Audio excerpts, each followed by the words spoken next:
I'm Riley Bryant, and this is Just Tack.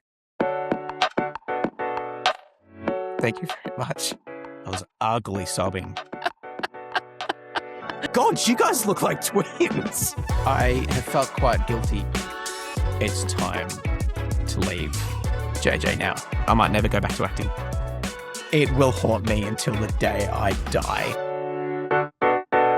Before we get stuck into today's conversation, I want to thank the official beauty partner of Just Tack, beautyboat.com. They have supported us from the very beginning, and they are stepping into this new era with us. Whether you were looking for Egyptian Magic Beauty Cream, the By Terry and Tan Luxe ranges, or their legendary Discovery boxes, they curate absolute Tier 1 products. For our long-time listeners, the legacy code is still active. Use BIN25, BIN25 at checkout for 25% off your entire order. Head to beautyboat.com today, and thank you for supporting the brands that support this platform. G'day, g'day, g'day. This is Just Tack and Riley Bryant. If you watch Neighbours, you know Riley as JJ Varga Murphy, but I actually met Riley before he even booked Ramsay Street. We were working on the set of Surviving Summer together, and I ended up running lines with him for his Neighbours callback during our lunch break. What really fascinated me about getting him on the mic was finding out exactly how he navigated the absolute chaos of the last few years. He went straight from COVID lockdowns into doing his final years of high school while simultaneously working a full-time, high-pressure job on one of the fastest moving television sets in the world. He shares some incredibly funny stories about his early days, including a truly tragic slapstick moment involving a plate of food and an unsealed water bottle on his very first day on set. But what you are really going to love about this chat is where it goes at the end. Riley drops a pretty massive bombshell about his current relationship with the entertainment industry. He shares a perspective on stability, ego, and walking away from the hustle that you almost never hear from young actors who just came off a major television show. It is an incredibly mature, grounded take on figuring out what actually makes you happy. And to get to that realization, he first had to survive a massive workload. And while Riley was out there juggling Year 12 exams and memorizing hundreds of pages of dialogue, your homework today is significantly easier. You don't have to memorize a single line. Just hit the subscribe, follow, or like button on whatever app you are using right now. It takes 2 seconds. I mean, you should have done it by now. Don't worry, I'll wait. Have you done it? And it's the only way we can bypass the algorithm to keep bringing you these unfiltered conversations. So come on, just hit the button, man. Just hit the button. Also, later in the conversation, you'll hear about Riley's genius investor mindset when he bought some particular items from the Neighbours wardrobe department just to save a few bucks. In that exact spirit of saving cash, if you want to join our Patreon to submit your own questions for future guests, do not sign up through the Patreon app on your iPhone. Apple charges a 30% markup on all in-app purchases. It literally costs you more money to use the app. To avoid paying that extra Apple tax yourself, channel your inner Riley. Open up on Safari or Chrome and use the link directly in our show notes or description. All right, let's get into it. I'm Just Tack, and this is Riley Bryant. Riley Bryant, I do appreciate that you've brought the suit back as our second returning guest. No. Well, yeah, second returning guest, but third time. It is my third time. Yeah, in Ben's episode, you did make an appearance. So for anyone who missed that, go and check it out. Ben's one and the live one. Check the live one out as well. I'm in there for like 10 minutes, I think. You're in there for a good while. We were talking for a long time. Why do you want everyone to see you in a suit? It's like I feel mighty wearing a suit almost. So this suit I bought at Neighbours when the show ended, and the costume sale, like the costume department put everything on sale. So I bought like 6 suits for like $6. I had my eye on the suits because I was like, well, where am I ever going to get suits as cheap as this in my life?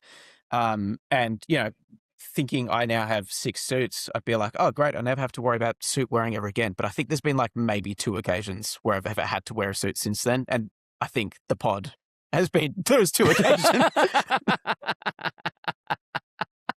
You clearly are demonstrating some kind of investor mindset, like long-term investor mindset, though, to be thinking, hey, look, suits, they don't really change much. I'm going to invest in these suits in the costume department because they're going to last me my lifetime unless, my body shape changes drastically between now and 10 years. But Well, that is the thing. They've gone through the wash once and have since probably shrunk about twice their size. So even this is like... you put your suit in, like you didn't go take it to a dry cleaner, you just chucked it in the wash. Are you not supposed to? Oh my God, this is out in the podcast now. Normally you would get a suit dry cleaned. There are like very specially made suits that you can chuck in the wash, but generally you're wanting to take a suit to a dry cleaner, yeah. Well, that is duly noted for the next 5 suits after this now. Yeah, and for Neighbours suits, depending on whose suit you were getting, generally they were trying to get slightly nicer suits if they could. So they're probably dry clean only, just to put that out there.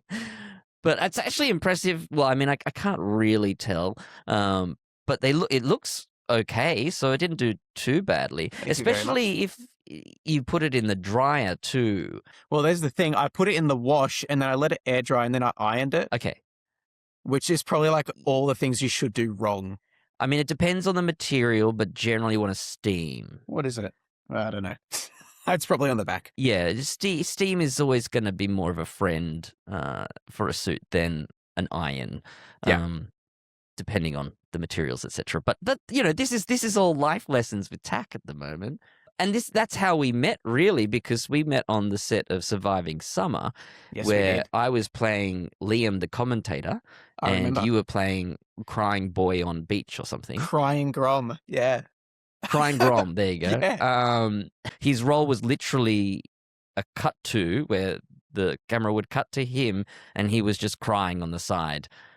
He was representative of the devastation felt by all the other competitors who didn't make the team, aka all the people who weren't the core cast. So that was like my first ever time being on a proper film set. So I'd done one ad before in December 2022. I was on a Coles ad. And then, when we shot Surviving Summer, what was that, January, February 2023?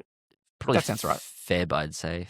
Yeah. Feb, March, yeah. That was my first proper thing that I'd been on. And I was really nervous and obviously, I think you remember, like, you were telling me to, like, dude, chill out after I was, like, telling you about how anxious I was. So I tried to draw on my anxiety and, you know how people say turn your nerves into excitement? And I sort of tried to figure out my own way into turning that nerves into upsetness. Didn't really work. You were about the next day having your callback for Neighbours, right? I offered, you didn't ask. I said, do you have the script here? Do you want to run it? Yes. And then at the end of lunch, we had maybe, 10 minutes. Yeah. And we ran, was it just one scene?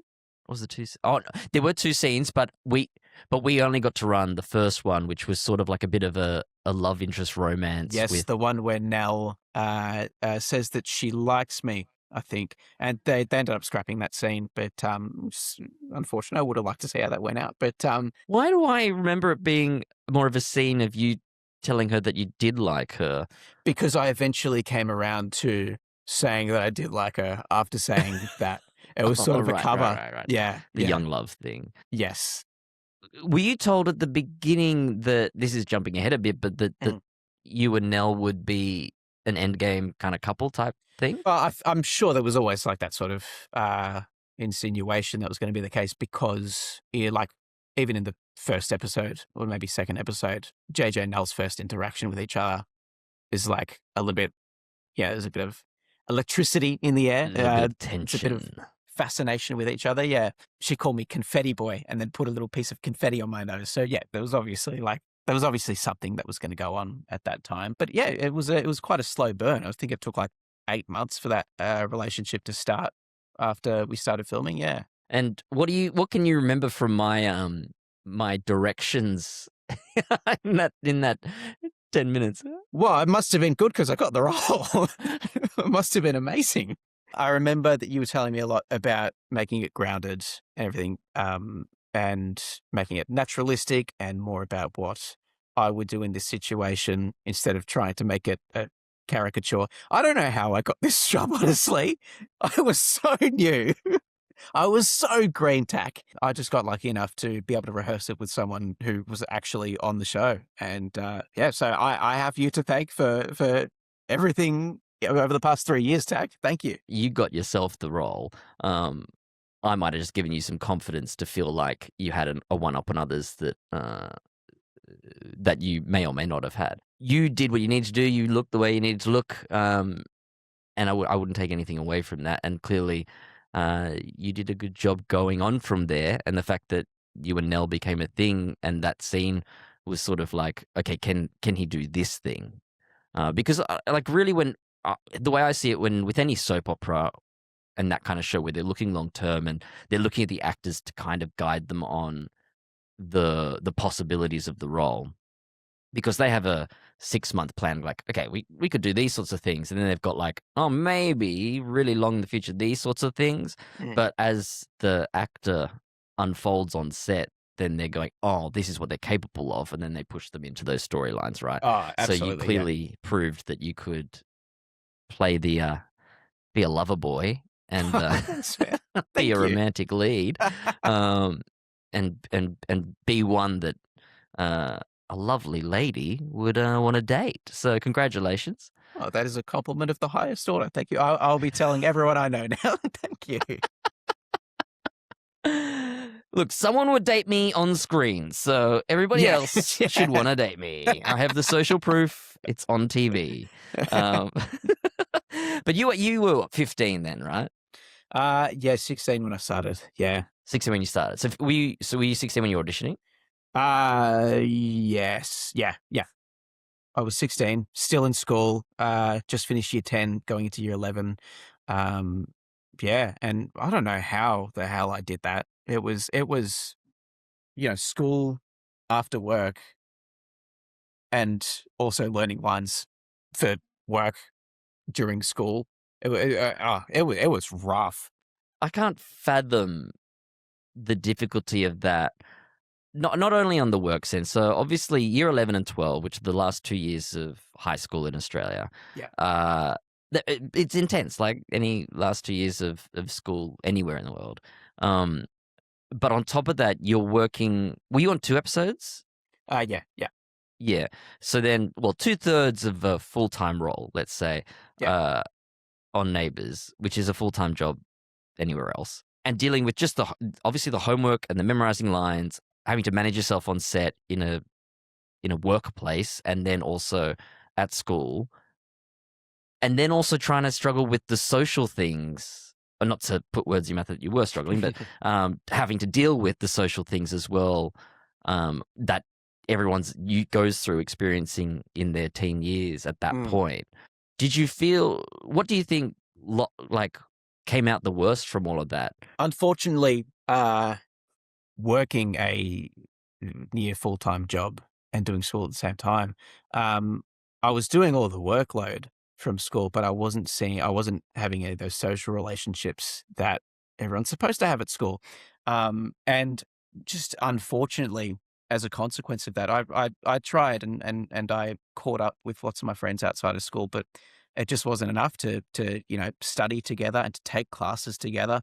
And that unfortunately really did weaken a few of my friendships just because I lost lost way with a few friends at school. Didn't mean that I was, to use the correct in character businessman terms here. I didn't have a net loss of friends. I gained lots of friends from Neighbours. I gained so many friends from Neighbours. I mean, I'm sure you know just how easy it is to make friends with with people from Neighbours. What led you to even being in the position to get the ad and surviving summer? Throughout my early childhood, my parents, as most Australian parents do, really encouraged me to get into a lot of sports, including Australian football, basketball, tried a little bit of cricket, tennis, gymnastics, and nothing stuck with me, which was really unfortunate because I think my dad's has won awards for being the best cricketer and basketballer in the state when he was my age. And I think my mum's sister represented Australia in a massive volleyball tournament somewhere or something. So sporting has always been in my family's blood. I was never good at any sports, and it was just flat out that. And I could never contribute well to a team. I'd always just be the person running over saying, pass the ball to me, pass the ball to me. And for some reason, I'd never get the ball because they understood that if I tried to shoot it, I, I have a basketball story. So I was what, 10, playing basketball, and keep in mind, I've been terrible at it my whole life. So I was playing in my younger brother's team. I was 10 years old playing in the under-8s team. And that's the start of it. I had never scored a goal throughout my however many months of playing there. And one day, one match, and this goes to show just the leniency towards that sort of basketball game I was in. We got matched up against a team of 6 or 7-year-old girls, and we were absolutely thrashing. We were 50 points ahead, and the ref at that point was just like, "All right, we're going to stop this game right now. Boys, you go down to that end of the court. You just get down on your knees, put your hands all the way up, and the girl's going to shoot it, and you're just going to let them win. That's what you're going to do." And what was going through my little 10-year-old brain at the time was, hey, this might be one of the only times that I could possibly score a goal. I mean, like, everyone else is down there. The girls are shooting right in front of us. And I stood up, did the best intercept of my entire life. She was shooting it, jumped up, leapt up, intercepted the ball, turned around, shot it into our own goal, and I sprinted up to half court, fingers up in the air, waving them wildly, and I was so proud that I scored my first goal. Dad was on the sidelines. I was wondering why nobody was cheering. He just had his face in his hands. And that was the day where we found out sport was not for Riley James Bryant. I'd taken a long hiatus of sporting after that and focused on studies. Surprise, surprise, that also wasn't really for me. Mum was like, when I entered year 7, Mum was like, okay, like you've got to do something outside of school, because this is a great way to find out new experiences and things you're interested in, and to meet new people. And I was like, okay, let's do it. Let's find out what I could be potentially good at. What do we try? We looked diving, we looked at gymnastics, and we looked at a local acting class. And that one seemed the most appealing to me because I was in the school play in grade 4. Around about the same time I was basketball star of the year. The school play at the time was a children's theatre take on Robin Hood and the Sherwood Hoodies, I think that's what it's called. And I got a lead role as one of the merry men. That's why acting classes sort of appealed to me. And it was really local with a group of about 8 other people. And this was just when COVID started to hit. I did it for 2 years, and after lockdown ended, I remember enjoying doing some performances to the rest of the class when we could finally see each other in person. And my acting teacher went up to me after performances. She said, "Hey, Riley, you've actually done pretty good things here, and I'm impressed by your work. Would you have any interest in joining my agency, where I would, look for jobs for you, acting jobs, and in return, I'll get a bit of a cut out of it?" I said, "Yeah, that sounds great. That sounds amazing." I was really excited for that.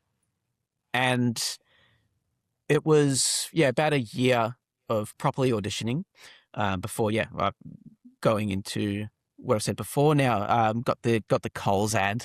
Coles is a supermarket brand in Australia for international viewers. Then, as the story goes, I don't want to repeat myself here, but going on to Surviving Summer, and third job I ever got was a full-time role in Neighbours. Just, yeah, incredibly, incredibly lucky.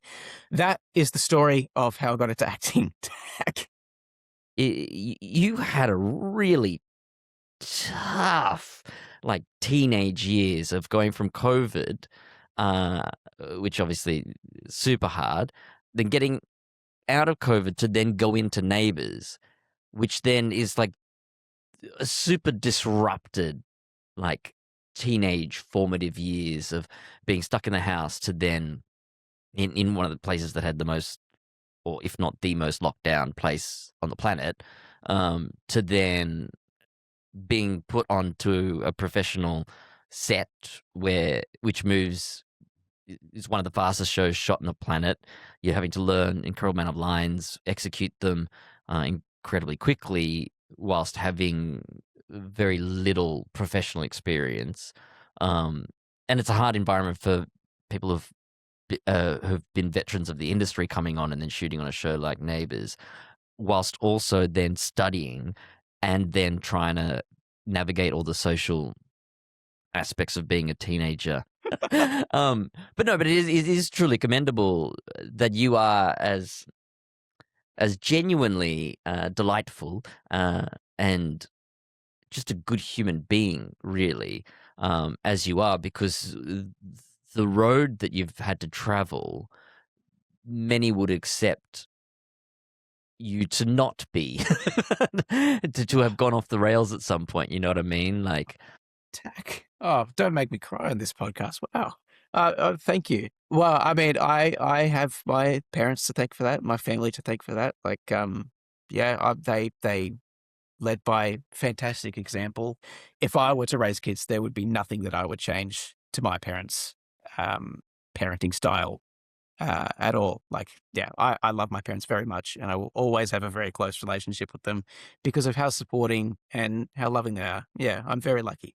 like, did you have a dream of being on the screen or stage or anything at that point, or was it just something fun that you thought you could do? Screen spoke to me more than theatre. Maybe it was because it felt a little, there was a little less pressure to, get everything right in one go in front of a massive audience. But the actor's high after the show finished was incredible. And that stuck with me for a lot of years. It's the feeling of being so proud of myself for doing something which I'd been terrified to do. Because I'm a very, very anxious person, and I try to hide it as much as I can. But sometimes there are reactions that I have that like the night before, the night of that grade 4 theatre, I was in cold sweats. I was throwing up. I was not ready to do it at all until I stepped onto the lights and said my first line. I was like, okay, I reckon I could probably do this. I think I can get through this. And I got through it. And I felt so proud of myself for doing that. Whenever I stepped onto a sporting field or basketball court or a tennis court, there was a part of me that knew it's probably not going to go your way. But there's also a part of me that knows my parents are still going to love me exactly the same. Regardless of whether you booked Neighbours or not after I met you, and even having then had more experiences with you since, my opinion hasn't changed of you. Because on that day that I met you, and we only talked for, that lunch break and whatever else around. So maybe an hour. Mm. But I came away from that, and I think I can't remember if I spoke. I think I did message Thea McLeod, who was casting director for Neighbours. I'm thinking it was after you had done the callback and whatever, and I think you'd mentioned that you had met me the day before or whatever. Yeah. So maybe even she reached out. I can't remember, but saying to her that you were such a nice person, and the value of that whether that be on set or whether that be just in life, that's more worthy of love and pride than any sporting commendation or any stage or screen that you may appear on. And that's just something I wanted to give to you, to appease any of those anxieties and stuff that you might have too. Thank you very much.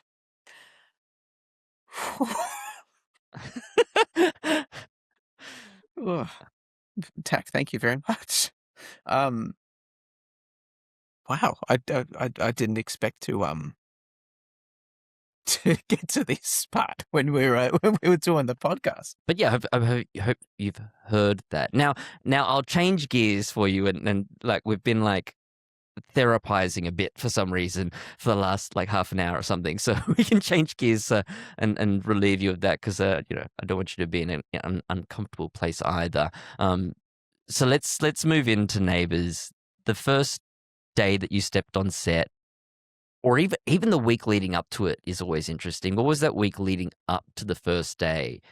What was going through your mind? What were you having to try to figure out? Like all that kind of stuff. I didn't realize sort of how big and important that show was, Neighbours was, until I actually was filming and realized just how big of a reach it had and how much of a important Australian cultural history that it had.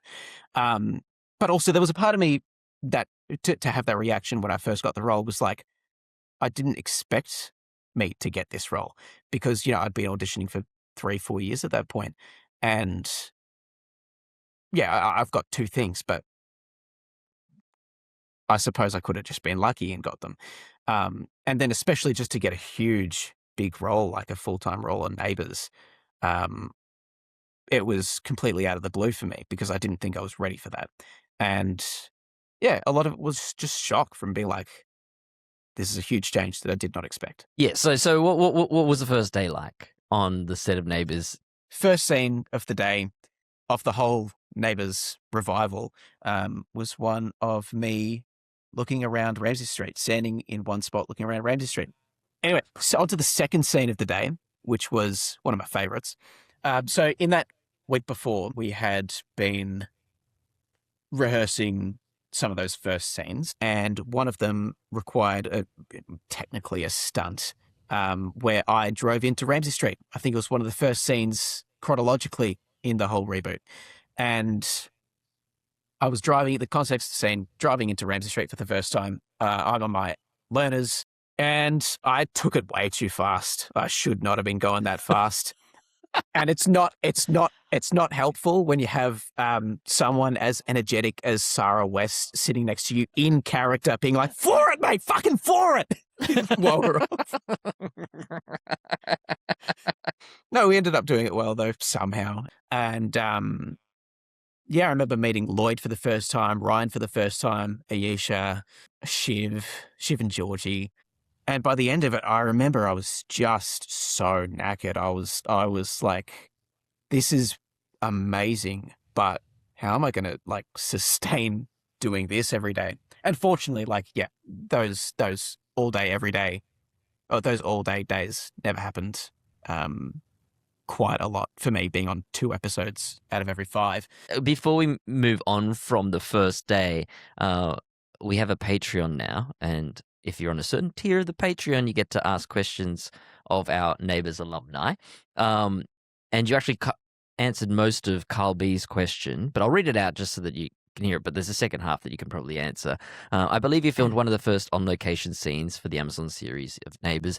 It was a solo scene featuring JJ on Ramsay Street. Could you tell us a bit about that day? You've done that. And what the overall atmosphere on set was like. So what was it like? I mean, you probably were so nervous that you were only really feeling your feelings. It was probably hard to take in everything around you. But Yes. How did it feel how did it feel for like the crew or the other cast members and stuff? What was the feeling on set, energy wise? There was definitely a sense of excitement and curiosity, as like, oh, how are these new actors going to be? Talked with a few of the crew members before about like how long they'd been on there for, and they said like 20 years. I'm like, oh shit, wow. And they were really grateful to have their jobs back. They were like, look, this is as good as it's going to get in the film industry. Like it is a truly wonderful job. And you're going to love it here. And just how right they were. Um, that's not me shitting on the rest of the film industry. That's just saying how high of a standard Neighbours is. Like, I remember like the things like seeing the paparazzi down there on the first day, or not Oh, yeah, of paparazzi, but like the course. news and the fans down there. I was like, Oh, oh, paparazzi. yeah. Oh, wow. Does this happen every day we shoot? No, it does not. It happens like once every 6 months. But yeah, it was cool while I was there. Unfortunately, I couldn't really take in what the sense was from everyone else because I was learning how to be on set. Like, yeah. But yeah, thank you very much for the question. Was it Karl B? Karl B. He's actually one of our Patreon executive producers. So he's he's the boss of Tom. Oh, wow. So he can boss Tom around. Yeah, great. What about a scene that you'd perform as opposed to any other would give you that pride? What was the aspect that would give you that element of pride that wouldn't stand out in other scenes? I think there's definitely a correlation between the amount of effort you put into scenes and how proud you feel after them. I was proud of when I found out Felix was my dad. I was proud of... Just to pause on that, what a casting, even just look-wise. You guys... Right. It's how are you not related? It's... What? I know. It's crazy how similar you guys look. So I wasn't aware that he looked like me until everyone started commenting on it, and then we saw each other on screen. I saw him with me on screen. I was like, oh shit, no, they're actually really right. That's incredible.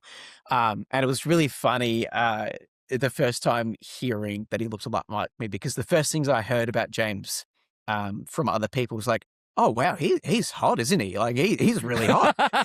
and then 2 sentences later, God, you guys look like twins. That's a nice ego boost in a really not direct way. Yeah, that's amazing. Yeah, but God, James is incredible. I think James in particular is who I got a lot of my acting advice from, directly or indirectly.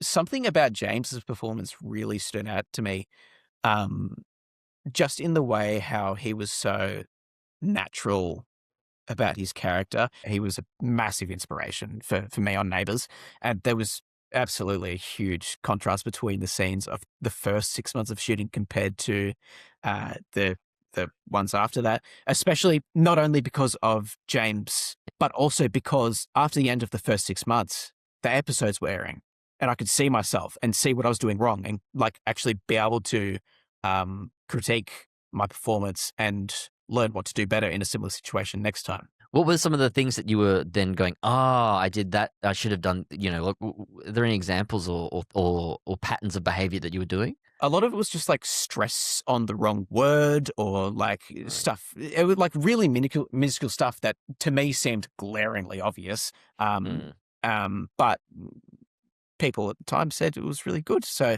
I don't know how much it actually matters. But it was great for me personally to be able to see stuff like that and see stuff I want to tweak. The way I approached being angry in scenes changed. Unfortunately, I don't think I was ever able to get a proper crying scene in. I just that was tricky for me. That was really tricky. I would have loved to have tried to tackle that if Neighbours went on. Do you cry much in your real life? I think last time I cried was when Neighbours finished, last day for me. I remember going into my last scene and I felt as nervous as the day as I was auditioning.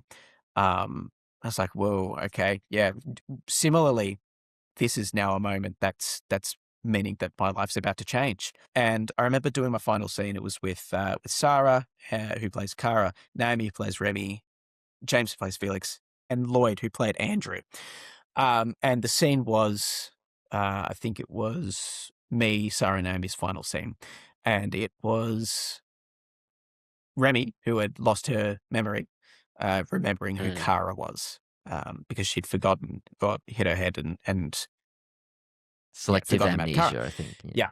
And it was quite fitting to be a last scene for us in terms of shooting wise, because I remember the last shot, and there's a video. I'm very grateful. There's a video of it. Ben, one of my best friends from Neighbours, who played Max. He's been on the podcast. You guys know who Ben is. He was fortunate enough he was good enough to shoot that for me. And I watch it like every month, that final scene. Anyway, we're on our final coverage, and I think everyone knew instinctively, like, we'd be pumping out hundreds and hundreds of scenes. We know when last shot's going to be. And I remember on the very last shot, there was something about Remy saying, I remember you. I remember you. And I remember having a bit of an out-of-body experience. Not like in the literal sense, but like there was some part of my brain going, I think it's time to leave JJ now. I think, even though he's obviously not a real person, if he were to be a real person, this is where I stop guiding him. This is where I part ways with him. He's going to be happy from here.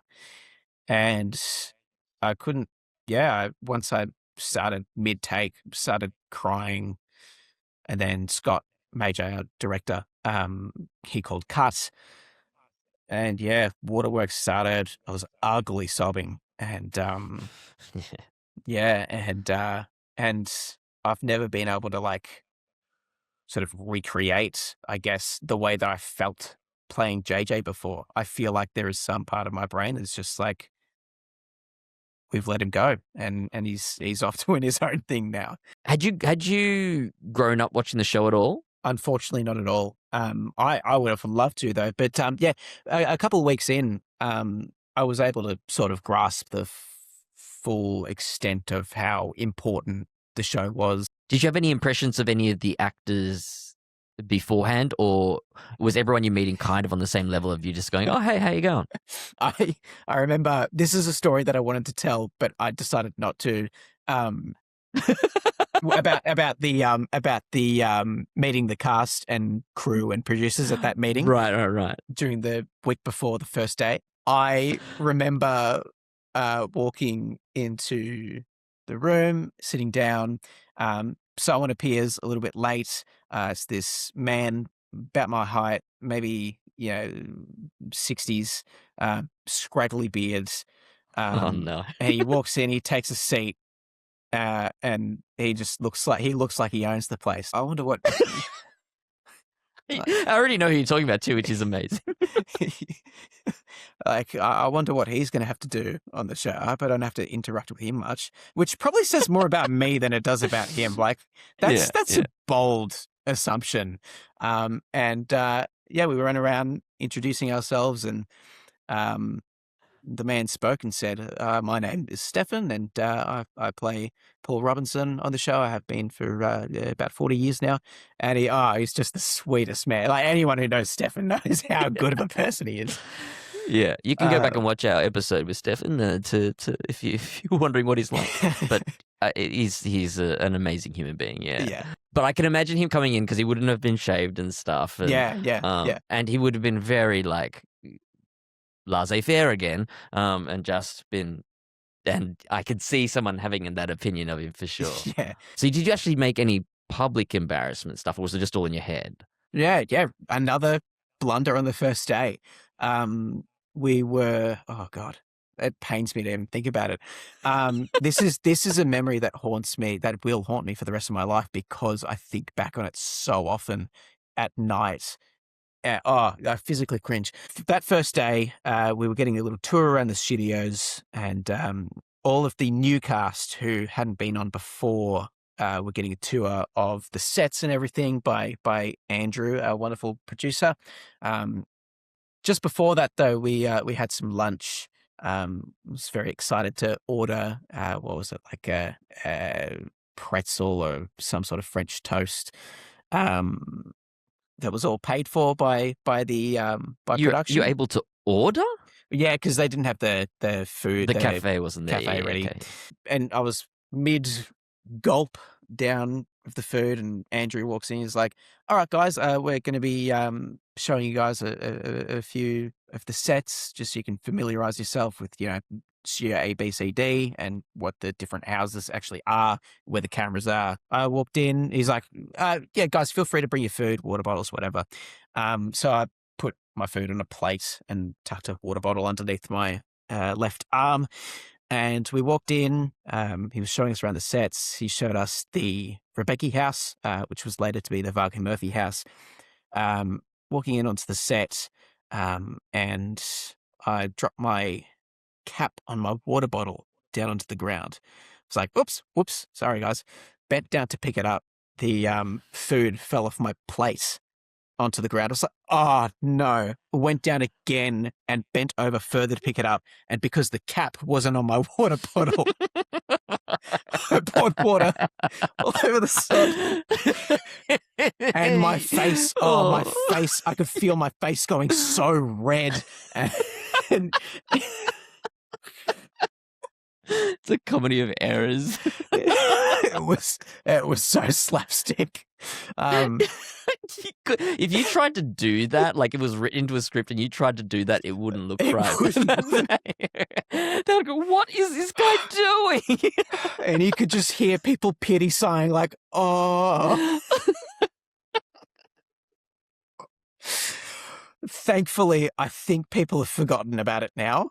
But it will haunt me until the day I die. What were your ways of dealing with managing the pressure for yourself? Did you have ways? Yeah, it was a bit of like trial and error and figuring out what works best. Like I started eventually like doing schoolwork during my time off at Neighbours, but like due to the nature of the show where it's like, you could be having a 4-hour break and then Matt, the second AD, he calls you and it's like, hey, mate, remember that 10-line scene that you have where you have to memorize 10 lines from that scene that was scheduled for next week?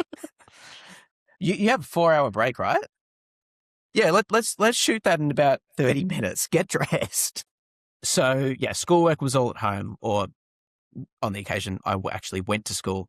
I was at school. And, oh, by God, I loved the runners. It made me feel so cool. The runners dropping me off in front of the school gates or picking me up after I had to. Yeah.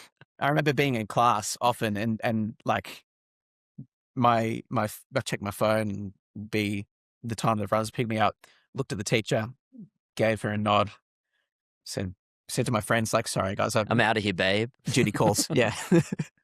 Oh, I felt so cool. I've got to go to work, everyone. I've got a job. Yeah. I'm on TV. Did you know? What did your friends think about you being on TV? Were people watching you and stuff? People watched like the first 2 episodes and then the novelty sort of wore off after that because, like Neighbours isn't massive with my demographic. It was more the teachers. The teachers loved talking to me about it. We have one more Patreon question. It's from David Trotter, who I don't know if he's ever commented on your stuff before, but he's a very frequent commenter on the podcast, on my own personal socials. Trotter. Trotter.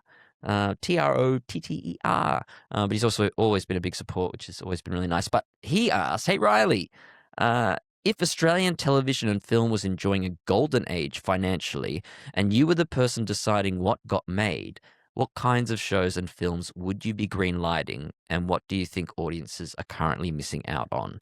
Amateur comedy and like cheap comedy, like The comedies, Office just and like comedies, yeah. It's Always Sunny in Philadelphia, like stuff that is made by real people and not by like corporations and what they find funny.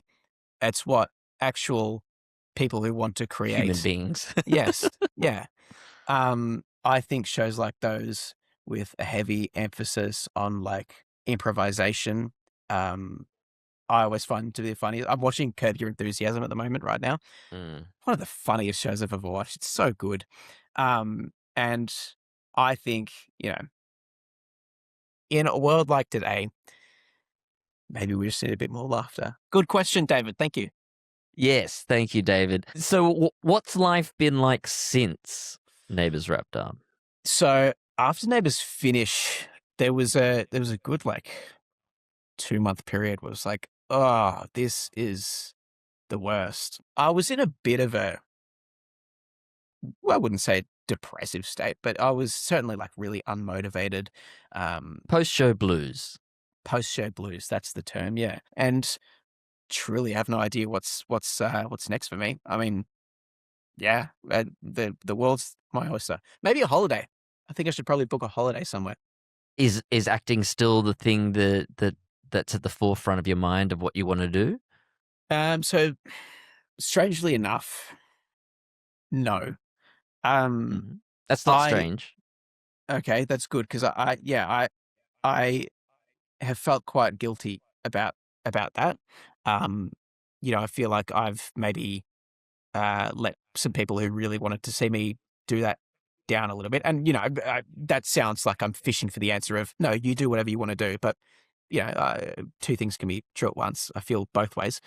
Um, I I I continued with acting, and I got very, very lucky in booking some quite prestigious American agency. But auditions, just especially when I was working, they just seemed to be a little bit. I wasn't enjoying them as much as I did, and I know that's process of acting. Like you got to get through it to get a job that you really want. But I didn't feel like I wanted to be on set either. And that's certainly not because I had a bad time on Neighbours. I had the most wonderful time on Neighbours, but maybe it's just time for something else. And my American agent did warn me, like usually when people take up jobs with us, like when you're auditioning, um, especially with an American agency and their quick turnaround time, it's usually incompatible with having a full-time job. And for me, it was a question of, okay, do I feel really ready enough now to keep doing this and throw myself fully into it? Or do I like the stability of a full-time job? If I had continued with them, I could be on a job right now. But I'm here now and I'm really happy, to the disappointment of certainly the disappointment of a few people. Um, I feel like I've achieved a lot of what I wanted to from Neighbours, and I don't feel the need to sort of escalate my experience as an actor so far, um, for now. And again, that might change tomorrow. That might change in a year. That might never change. I might never go back to acting. But that's how I'm feeling right now. First off, good for you. Um, I don't think that you need to feel any guilt about that, uh, purely because it wasn't a waste that you got JJ Mm, to absolutely. find yourself here, because you needed to do it to know whether it was something that you wanted to do more of. It would have been a worse case had you not got it, and then now you're still pursuing it with the idea that it could have been more than what it could have given you. You know what I mean? Like, uh, That being said, if Neighbours were to revive tomorrow, instantly and without hesitation, I would say yes to going back, and I would quit my job happily. Shouldn't say that if my employer's listening. no, they'd get it. They'd get Yeah, it. yeah. Because it's the people there. It is really the people that make Neighbours how special it is. And it's also, to be fair as well, like what you said of, um, being able to have a stable income. Neighbours has stability to it, and that's such a rarity in, the life of an actor Yes. outside of something like a soap opera. Yep. And it can't be forgotten the value of that stability, because outside of getting a job on Neighbours or Home and Away or something similar, even for those top A-listers, most of them have like 10 other businesses that they own, because they all know that they can't depend on acting. Yeah. Because literally tomorrow, or the last gig you did could be the last gig you ever did. And that goes for anyone. You never know when it's over. Yeah. Um, and the mental toll that takes on a person is huge. So to be able to recognize at a young age that, you know what? I've had an amazing experience. I've loved it. Looking at the experience moving forward of what that could be and going, I'm not sure if going through that will give me any more than what I've already had. So maybe I want to just do this. And like you said, you never know what's going to change in the future and what might come along. But if stability feels good and you're happy doing it, oh man, do it. Yeah. like do it. It's because if you can be happy doing that, then be happy doing that, because it's like for so many, because so few people, it's the, being on Neighbours, you're in the top 1% of actors easily, if not higher than that, let alone if you to then be beyond that, you then need to be the 1% of the 1%. So you're in the 0.1% to, like, for people who are then doing multiple jobs and multiple year careers, it's fucking hard. And like I said, good for you, man. Like that's nothing you have to apologize for ever. People spend their whole lives trying to figure that stuff out. So well done. And I was being absolutely honest and genuine when I said that, you are worthy, you are a good human being, and that's all you need to be. You don't need to be anything more than that, because that's look, like we were just saying, there's a lot of people becoming dumber at the moment, and being bad people. So just good humans, like that's more rare than we would like it to be at the moment. So yeah, thank you for coming on, and thank you for being you.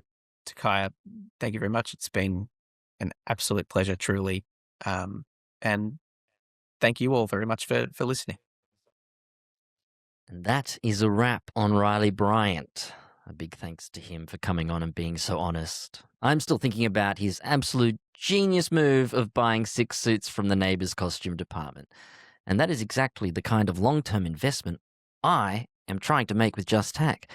And you are the key to actually making that happen. To keep leveling up the production and getting bigger guests into the studio, I need your help. If you got something out of this chat today, do me a massive favor. Share this episode with one mate, or drop a quick rating on Apple or Spotify. It is the absolute best way you can directly help me grow the show. And a massive thank you to everyone in the Patreon, and an extra special shout out to Karl B as our first executive producer. Karl, you hold the ultimate authority to make Tom fetch whatever you want, which I fully support. And if you want to sit at that table and get your own questions in front of our upcoming guests, hit the link in the show notes to join. And if you want to keep the momentum going right now, head over to justtack.com and queue up my episode with Ben Jackson. Riley explicitly mentioned today just how close the two of them are, and hearing their individual perspectives on navigating the show back to back gives you the ultimate picture of what it is really like inside that world. And also it's kind of cool because Riley is at the end of Ben's episodes, linked really well. All right, that was Riley Bryant, and I am Just Tack.